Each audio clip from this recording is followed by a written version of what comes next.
Hey guys, Crewman coming back at you with a mining software update.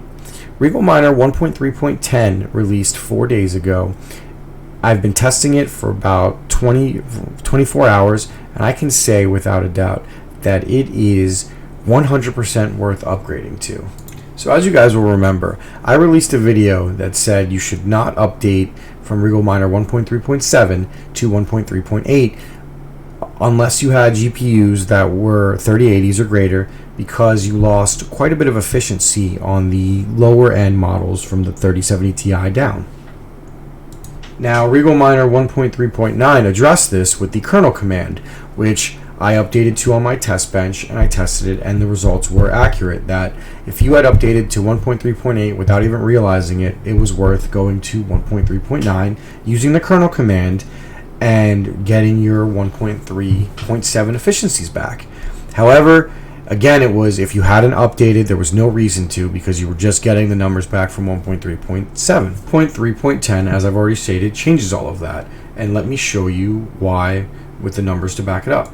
So as you guys know, if you've been following my channel, I have a test bench that I use to test new algorithms, new mining software, just anything that I feel needs to be tested. It is the only mixed rig GPU I have, and it is all NVIDIA cards. So from the left to the right, it is a 4070 Ti, a 3090, a 3080, a 3070, and a 3060 Ti. The reason this rig is mixed because it gives me the flexibility to see the multiple results at once, and I sacrificed some potential stability issues down the line to be able to view multiple results and then to make decisions on if it's worth moving all of these changes to my farm, because there's nothing worse than updating a new miner farm-wide and then having all sorts of problems and your farm going down. So the idea of this rig is to prevent all of those problems from happening. So here you can see before, this is on Regal Miner 1.3.9 with the kernel settings for the 3060 Ti and the 3070, and this is the hash that I got. So let's see what it looks like after I update to 1.3.10. So as you can see, there are improvements across the board. Now, an interesting trend I noticed is the more higher end card, the greater the improvements. So based on this, you're looking at a 2 mega hash improvement on the 3060 Ti, a 4 mega hash improvement on the 3070, a 6 mega hash improvement on the 3080, an 8 mega hash improvement on the 3090, and a 10 mega hash improvement on the 4070 Ti. Now, one rig that I was not sure of, I have 6 3070 Ti's, and they're weird because they're not quite 3070s, but they're definitely more power hungry than 3070s, closer to 3080 level of power hungriness. So I had some problems with my 3070 Ti's on Nexa.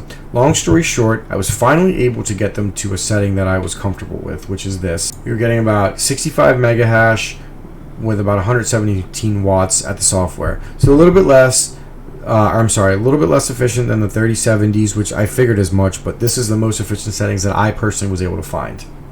And here's what happened when I went from 1.3.7 to 1.3.10. You get about a 10 mega hash, you get about 10 watt jump in the software, and you get about 8 more mega hash at the software as well. Now I want to try the kernel to see if I could get back to the old 1.3.7 numbers of efficiency, and I was able to do that. And I gained about 3 mega hash. So interestingly enough, it bucked the trend of the more powerful GPU, the more mega hash you gained. But I want to preface with, I don't know if these are the most efficient settings. These are just what works for me and what I was content with. So let's move on to the 3070. So here's the 3070 on 1.3.7.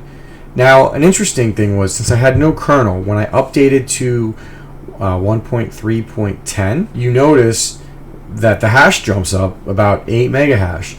And with similar to the 3070 Ti, it goes up about 10 watts. Now, this is not the most efficient setting. I think you can get them even more powerful, but this is just using the efficiency overclocks that I have that you can find in hash.io and that I will share in the comments in the description down below. Now, I wanted to see if I use the kernel, if I would get back to what I saw on my test bench, which of course I did, but it's interesting to note that you definitely can get much more hash out of the 3070 if you have lower power or basically free power, it might be worth looking into these settings or seeing if you can push them even higher, which I know you can, I just never bothered. So it's just interesting to see the comparison. And we'll look at the same thing with the 3060 Ti. So again, as you can see here, the top one is the 1.3.7 settings and mega hash. The middle one is when I upgraded to 1.3.10, and then the bottom one is when I added the kernel. So again, just shows that you're getting free mega hash, you're just getting extra mega hash for nothing. So in conclusion, Regal Miner 1.3.10 is a no-brainer, hands down worth upgrade if you are mining Nexa. You basically are just getting efficiency for free. I must say, I'm trying not to sound like a fanboy, but Regal Miner has done a great job constantly pushing out updates and constantly trying to make better efficiency numbers while giving us free performance. This video is, I want to preface that this video is not sponsored by them, but I am going to give praise to a good product when I see it. Just like if they were dropping the ball, I would be the first to give them criticisms. Now, I don't know if they are the most powerful miner in terms of Nexa hash, but in my humble opinion, they are the best dual miner for Nexa and ZIl, and they keep constantly putting out updates, and you need to be mining ZIl. I mean, it's just a no-brainer. You get 20% additional crypto, additional yield, so you might as well do it. And Regal Miner is the best to do it, and Regal Miner 1.3.0 is the software of choice for Croup-Man if you are dual mining Nexa and ZIl. I know your time is valuable, so thank you for spending it with me. And thank you for watching this video. I will continue to upgrade, I will continue to report on my findings on new miners for Nexa and Caspa as well as I see them. I won't be the first one, but I will be what I hope is the most accurate, because I need time to test them before I just tell you guys to jump on them or to not use them. So again, thank you for watching. Please like and subscribe. Croup-Man out.